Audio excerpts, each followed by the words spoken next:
Así es, amigos. A esta hora nos acompaña ya el diputado Luis Eduardo Martínez de Acción Democrática y que está presidiendo una de las tres subcomisiones que ha establecido la Asamblea Nacional para todo lo que tiene que ver con la revisión de estas leyes electorales, pensando en una modificación, sobre todo también tomando en cuenta que viene un nuevo proceso de mega elecciones. ¿Cómo está, diputado? Gracias por estar con nosotros y haber aceptado la invitación. Muchísimas gracias, Michelle. Nos encanta estar con ustedes. Saludos a todos quienes nos siguen. Bueno, varios elementos. Usted preside la subcomisión legislativa. Ya se instaló esta propia semana y bueno, ¿cuál es el ánimo de esta subcomisión?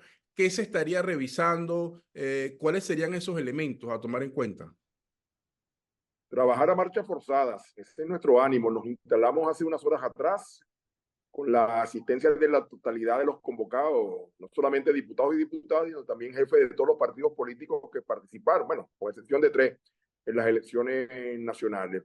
En una primera sección escuchamos a todos los asistentes, muchas horas de interesantes planteamientos. Inmediatamente después nos dedicamos a recibir por escrito los planteamientos. Hasta esta madrugada estuve recibiendo propuestas de los distintos partidos.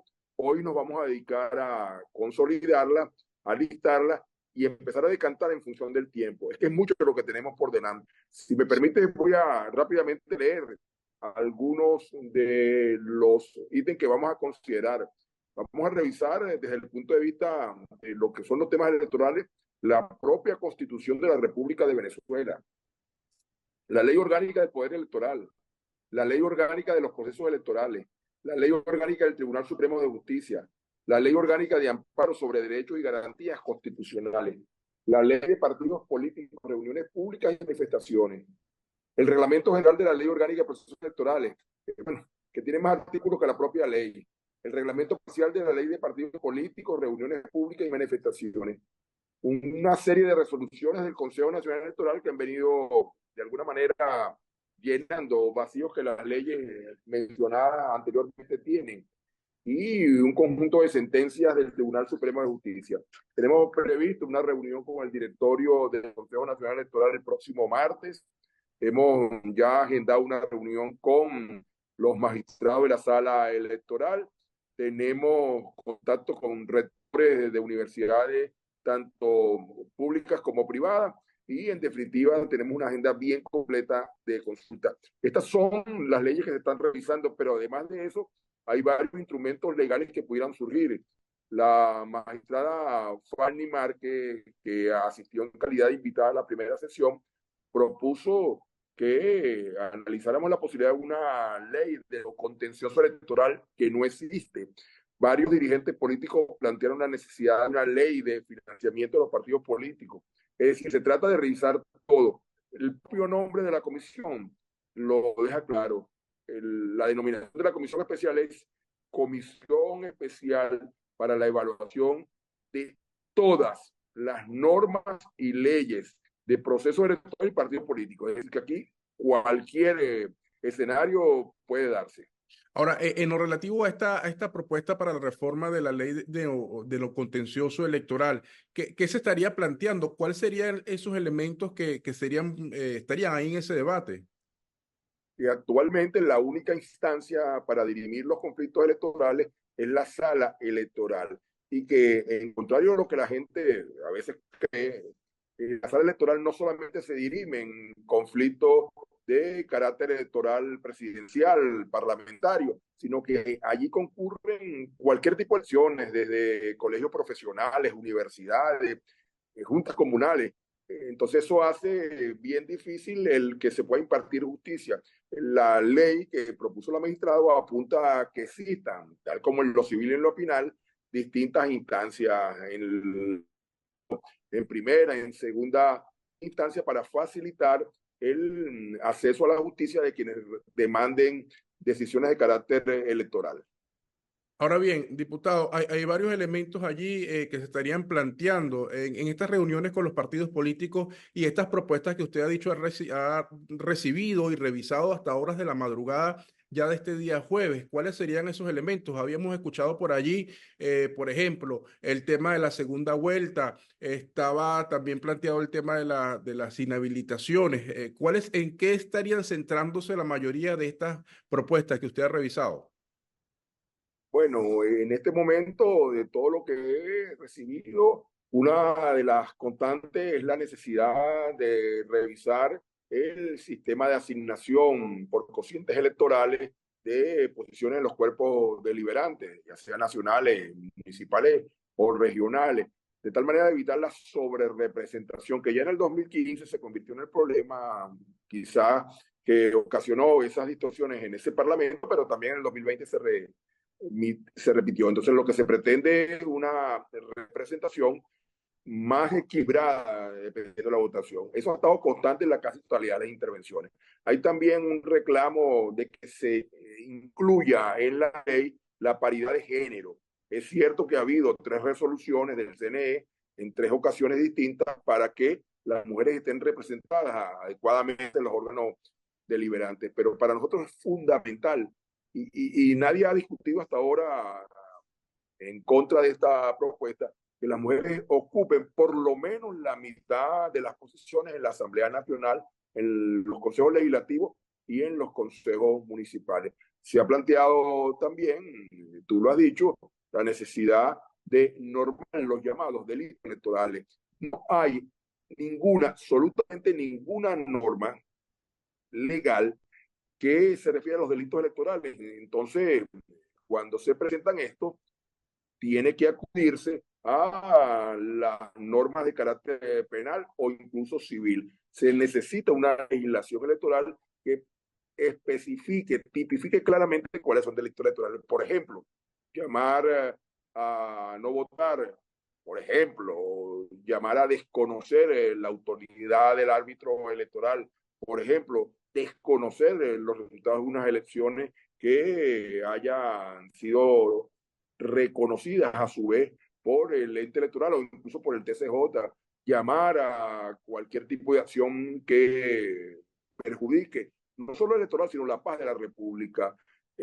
Se ha planteado incluso de que en caso de se ha planteado, todavía no hay una decisión, extremo, pudiéramos estar hablando de inhabilitaciones de por vida, como hay en otros países, para quienes atenten contra las bases mismas del sistema electoral y democrático. Ahí perdí su imagen, ahí perdí su imagen, no sé si me está viendo usted, pero ahí perdí la cámara, Yo diputado. te veo perfecto. Ahí lo perdí, ahí nuevamente, listo, ahí lo Y se conecté. me había activado el detener el video, no sé por qué. Debe Sí, ser que se asustó con la pregunta. se asustó. Este tema es interesante, ¿no? Digamos, ahí hay consenso sobre la necesidad y la importancia de legislar, de normar sobre los actores políticos, partidos políticos, individualidades que atenten contra el sistema electoral o que no reconozcan los resultados.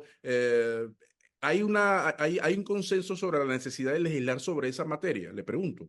Sí, sí hay consenso y es fundamental, porque otra vez, lamentablemente, bueno, quizá porque no se hayan presentado estos extremos, en la legislación electoral no hay ninguna, absolutamente ninguna previsión para estas situaciones. Entonces, otra vez, tienes que recurrir, o tienen que recurrir las autoridades jurisdiccionales a elementos que están en la legislación penal, pero tiene que establecerse claramente.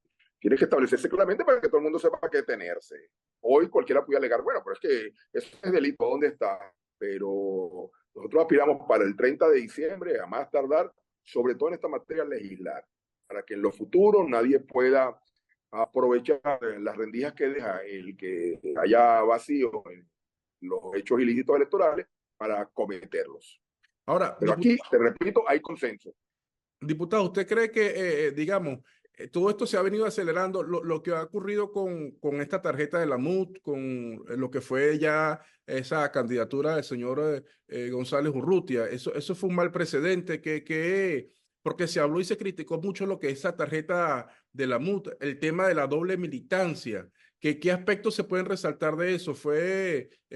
Digamos, eso fue un gran error lo que ocurrió allí con esa postulación, con esa candidatura. Un gravísimo error y eso tienen que reconocerlo. quienes de alguna manera cuando tenían que tomar la decisión no la tomaron. O sea, en eso está absolutamente claro y eso está normado, que se prohíbe la doble militancia. Entonces, ¿cómo dejar que fluyera una alternativa que violaba flagrantemente esa situación? Hay también lapsos que en algún momento determinado se saltaron para facilitar la participación. Yo creo que lo que allí sucedió es que se flexibilizó, lo cual es incorrecto, cierta normativa para garantizar, facilitar que se cumpliera con acuerdos internacionales que no pudieran alegar que se estaba negando la participación. Pero bueno, ya eso pasó y eso es una página que quedó atrás. Lo importante ahora es que hay la voluntad de dejar bien claro cuáles son los extremos, cuáles son los hechos que constituyen delitos, cuáles son las sanciones y sobre todo introducir cambios que son necesarios. Nosotros estamos planteando, tú lo mencionaste, la necesidad de introducir la doble vuelta electoral que obligaría, motivaría a consenso, a entendimiento en aquellos casos que no tengan amplia mayoría. Se está planteando también la conveniencia de aperturar desde cero el registro electoral, porque el registro electoral venezolano tiene, según el último conteo, cerca de 22 millones de electores, pero muchos de ellos no han votado una, dos, tres, cuatro veces y están ahí, otros han fallecido, entonces hay que depurar el registro. Hay otra situación que se ha planteado insistentemente, que es la necesidad de garantizar que los partidos políticos puedan funcionar y eso obligaría a través de mecanismos transparentes de financiamiento como funcionan en todas partes del mundo, y eso obligaría incluso una reforma constitucional. El tema es complejo y sobre todo por los tiempos, porque cualquier cambio que hagamos tiene que ser hecho en un tiempo limitado, ya que la normativa exige que cualquier cambio en las elecciones, en la normativa electoral, tiene que ser hecho a más tardar hasta 6 meses antes de cualquier elección. Y en el 2025 hay elecciones de gobernador, de alcalde, de concejales, de diputados regionales, de diputados nacionales.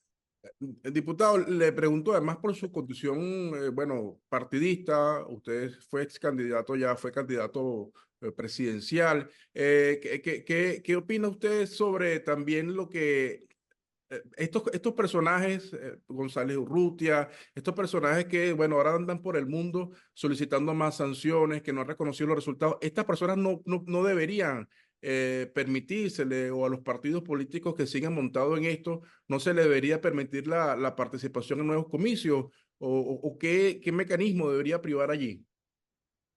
Quien no crea en los organismos electorales, quien no crea en las instancias electorales, quien juegue en contra de la estabilidad y la paz de Venezuela no puede participar en un proceso electoral. Pero eso no es exclusivo de Venezuela. En buena parte de los países del mundo, quienes no reconozcan los mecanismos electorales establecidos en las leyes son penalizados por tal. Por eso es que es tan importante, normar esos hechos, porque hoy cualquiera puede decir, bueno, dígame cuál es el delito, dónde está, yo no puedo llamar a sanciones, que es una cuestión absolutamente criminal, una cuestión absolutamente inaceptable, que nosotros hemos rechazado una y otra vez, pero en ninguna parte está normado eso. O sea, tú te revisas cualquier ley y en ninguna parte dice es delito llamar a sanciones contra el Estado venezolano, contra el pueblo venezolano. ¿Por qué? Porque nunca habíamos tenido presente esa naturaleza. Quizás fuimos excesivamente ingenuos en esa materia, pero ahora hay que legislar.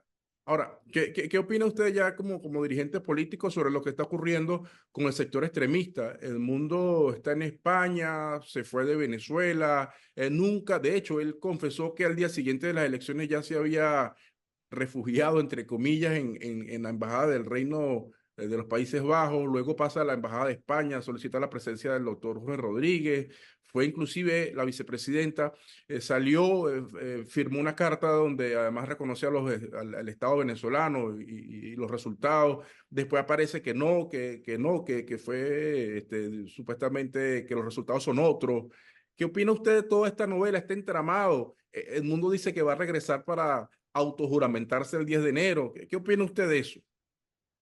Que todo lo que tú has dicho es el capítulo 2 de una novela que ya conocemos. Es como una serie de Netflix, pero de eso que tú sabes, o no como una serie de Netflix, como esas novelas de antes, tú desde que empezaba sabías cuál iba a ser el final. Entonces, esa es la situación. Aquí hubo un gobierno que se proclamó como tal en una plaza de Caracas que pasó 2, 3 años funcionando y que andaban por ahí tranquilamente caminando. Entonces, ese es el tipo de errores que no se pueden volver a cometer.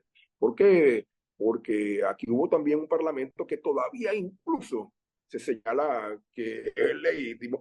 Buena parte de esos legisladores andan por las calles de Caracas tranquilamente paseando. Aquí hay un Tribunal Supremo de Justicia, entre comillas, que se proclamó legítimo. Bueno, estos sí están casi todos afuera. Aquí hay un banco central que se denomina JO, que administra miles de millones de dólares que son del Estado venezolano. Entonces esa lenidad no puede seguir dándose. Y entonces ante a quienes alegan que eso nunca se había previsto y que por tal entonces se dieron esas situaciones, ¿cuántas veces tú no viste al señor Guaidó en distintos sitios de Caracas ya autoproclamado presidente electo? ¿Tú crees que en Estados Unidos, por ejemplo, se para un tipo frente a la Casa Blanca y dice, yo soy el presidente de los Estados Unidos? ¿Qué van a hacer con él? En estos días me decía alguien, no, no, no lo van a meter preso. ¿Cómo que no lo van a meter preso? No, lo van a meter en un manicomio, porque el tipo lo que definitivamente es un loco.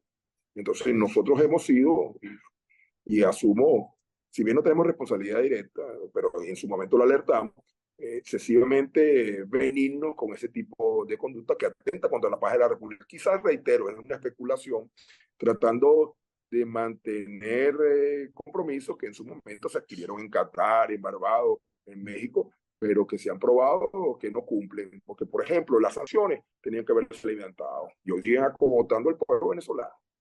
Pero, ¿qué opina usted de eso del mundo? Que el mundo dice que va a regresar para autojuramentarse, no sé quién lo va a juramentar a él. O sea, que se está reeditando entonces este imaginariato. Ahora creo que va a anunciar una gira por Estados Unidos. El Congreso de España además se pronunció. Pero Bueno. con el voto salvado del Partido Socialista Obrero Español, y yo quiero dejar eso claro, porque aquí hay un hecho que tenemos que no olvidar. El Congreso de los Diputados de España, los sectores extremistas radicales, la derecha española que, bueno, tiene décadas de existencia, fue la que votó ese reconocimiento. Y en el Parlamento Europeo sucedió igual. Los partidos socialistas, los partidos de la izquierda democrática votaron en contra de esa situación. Así que dejarlo claro, pues entonces a veces se dice España, no, no es España, pero los sectores de la derecha española los que votaron por esa situación que es absolutamente inaceptable, porque eso es una injerencia en lo que corresponde al ejercicio político de los venezolanos. Nosotros no nos metemos en sus follones, que tienen bastante, por cierto. Yo estaba viendo el último follón, la última novela de que una amante del rey de España, Bárbara Rey, creo que es el nombre, publicó su hijo una serie de fotografías y grabaciones que comprometen al jefe del Estado entonces. Y nosotros nos metemos en ese follón, el País Vasco, el Cataluña, imagínate, si empezamos a meternos en los rollos de España. Usted rechaza esa injerencia. Hay injerencia bueno, el gobierno de España, bueno, le ha dado tribuna a este señor, a este Edmundo. Y una Bueno, parte de pero yo rechazo la injerencia. En este caso particular, reitero, es la injerencia del sector del Parlamento español, pero que no es precisamente los diputados del partido de gobierno. Ahora, el que allí esté asilado el señor González Urrutia, el que esté en España, eso forma parte de una negociación. ¿Por qué? Porque él estaba en la sede de la Embajada de España, aquí en el Country Club, en Caracas, y hubo todo un proceso que culminó con su salida del país por el aeropuerto de Maiquetía en un avión de la Fuerza Aérea Española. Es decir, hubo evidentemente, bueno, además eso está público, estuvieron las fotografías donde la vicepresidenta ejecutiva y el presidente de la Asamblea suscribieron con él unos acuerdos que permitieron que hoy esté tranquilamente en Madrid. Él está en Madrid porque hubo un acuerdo. Ahora, pensando en las elecciones del año 2025, esta mega elección, ¿cuál es el abanico que se abre para la oposición? Es decir, debe haber una definición, un reseteo, porque bueno, hubo partidos políticos que se sumaron al extremismo. Ahí vimos además dirigentes como Manuel Rosales, bueno, esta llamada plataforma unitaria. ¿Qué cree usted que va a pasar allí o cuál va a ser la reconfiguración de la oposición en ese año 2025? Nosotros queremos ser optimistas en cuanto a la participación de los sectores opositores. Nosotros hemos llamado una y otra vez, y lo seguiremos haciendo en las próximas horas y días, a que todo aquel que crea que es el voto, la vía para dirimir los conflictos políticos de Venezuela, se sume, independientemente de que en las últimas elecciones hayan tomado incluso una posición, digamos, en el terreno de los gris, no estoy hablando de los extremos, pero la Comisión Especial de la Asamblea Nacional incluso cuidó de invitar a la representación de la MUD, a la representación del MPB y a la representación de Un Nuevo Tiempo a las reuniones que hasta ahora estamos efectuando. A esta hora de hoy todavía no se han presentado, pero sin embargo, a mí me complació muchísimo cuando vi en la mesa legislativa que yo presido junto con los diputados Carreño y América Pérez, cuando vi al representante centrado que postuló en las últimas elecciones, a Enrique Márquez, Robert Rodríguez se llama, y hizo una muy buena exposición.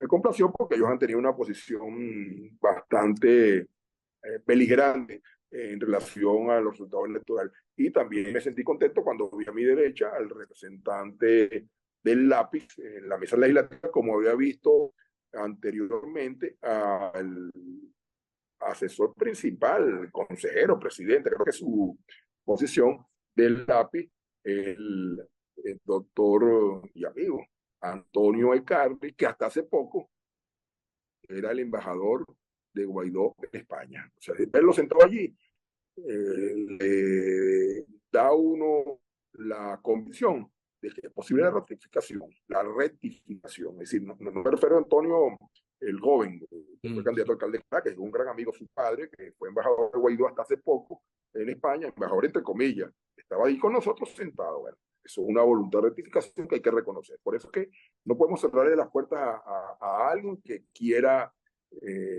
volver por el camino de la legalidad en Venezuela.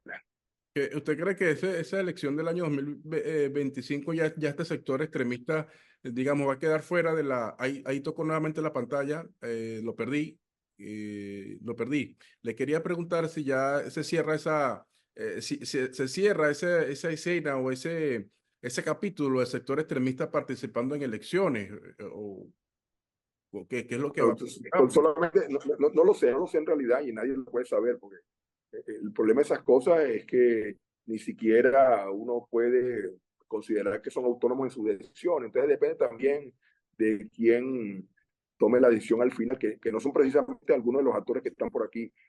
Yo ayer vi en una red, creo que en X, una declaración, pronunciamiento de uno de los dirigentes de ese sector extremo que decía que ellos no iban a participar en las elecciones regionales. Pero bueno, es uno solo. Es decir, hasta ahora no ha habido un pronunciamiento de la plataforma. Yo creo que sería absolutamente ilógico el no participar. El que no participe está quedando fuera del juego por muchos años. Ahora, Más, no es que lo diga yo, perdóname, Michelle. Seguramente tuviste una declaración del embajador Palmieri, que bueno, dice A y dice B, pero dejó bien claro que las elecciones regionales y municipales son muy importantes. Eso está dicho, grabado en una entrevista de hace apenas unas horas atrás.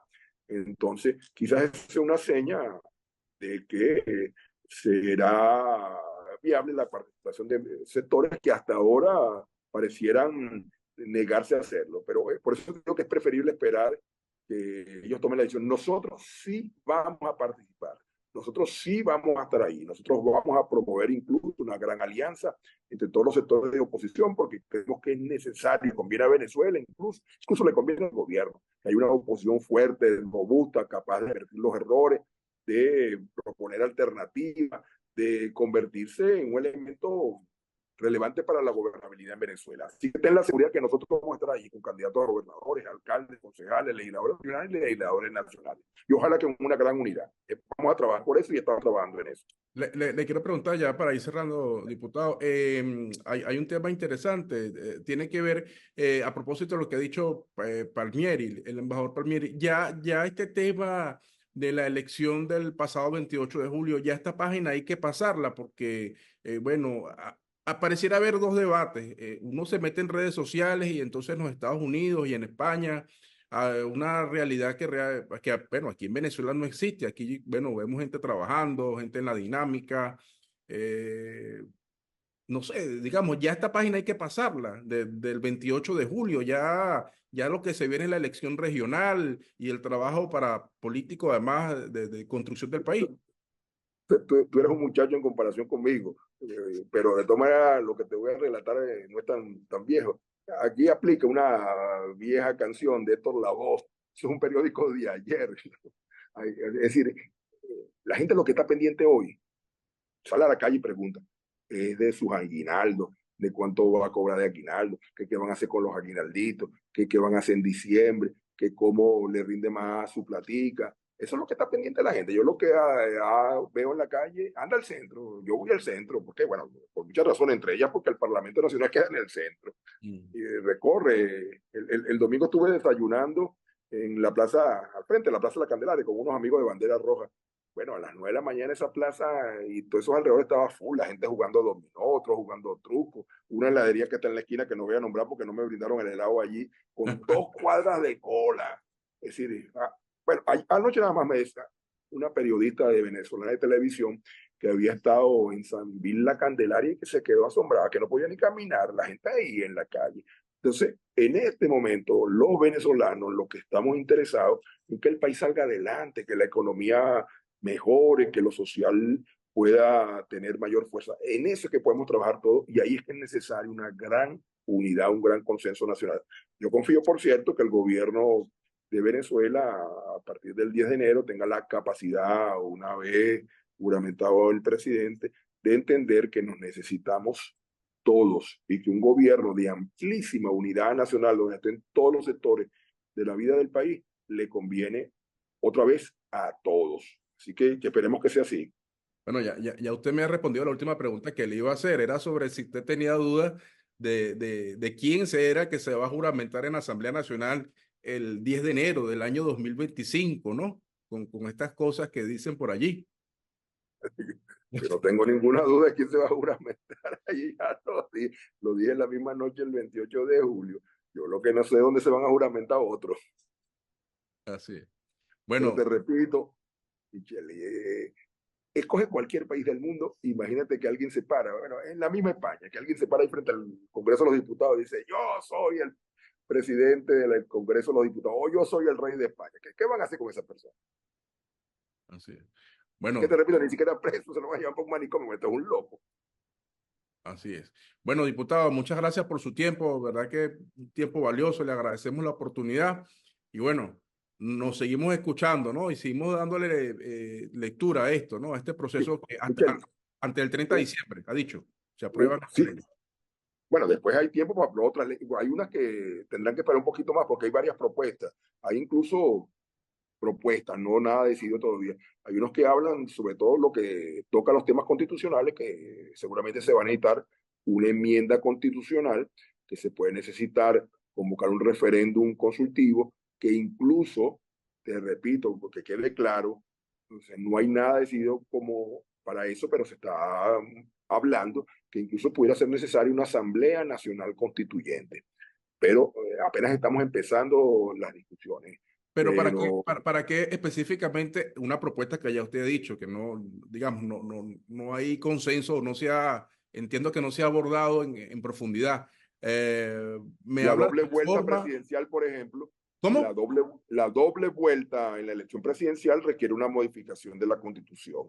Entonces, la Constitución establece mecanismos claros para que cualquiera de sus articulados sea cambiado. Entonces, eso pudiera obligar, bueno, en el caso más light, digámoslo así, por lo menos necesita reformar la Constitución, una enmienda constitucional. Pero si va más allá, si hay propuestas, por ejemplo, bueno, que son importantes y a uno a veces no le gusta mucho mencionarlo para que no se genere discusión alrededor de un tema que es relevante.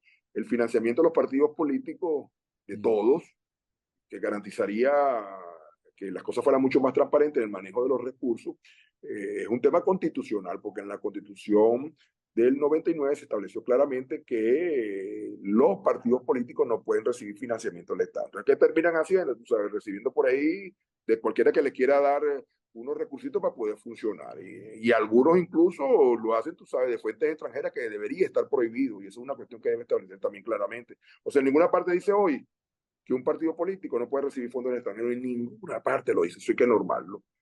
En casi todo el mundo hay normas claras. Ningún partido político puede recibir dinero extranjero. Ahora en Estados Unidos hay un lío grandísimo con unos fondos que dicen que Rusia y China están aportando para las distintas campañas. Entonces, eso pudiera ser.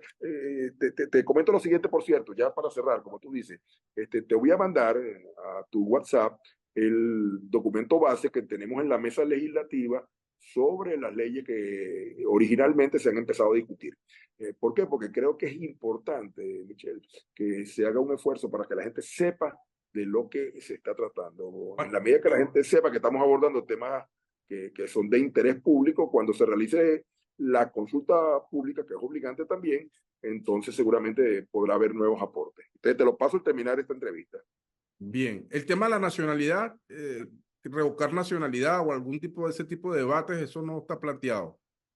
Bueno, lo plantearon, o sea, lo plantearon en la reunión del jueves, una de las diputadas asistentes lo mencionó y después lo ratificó todos los parlamentarios.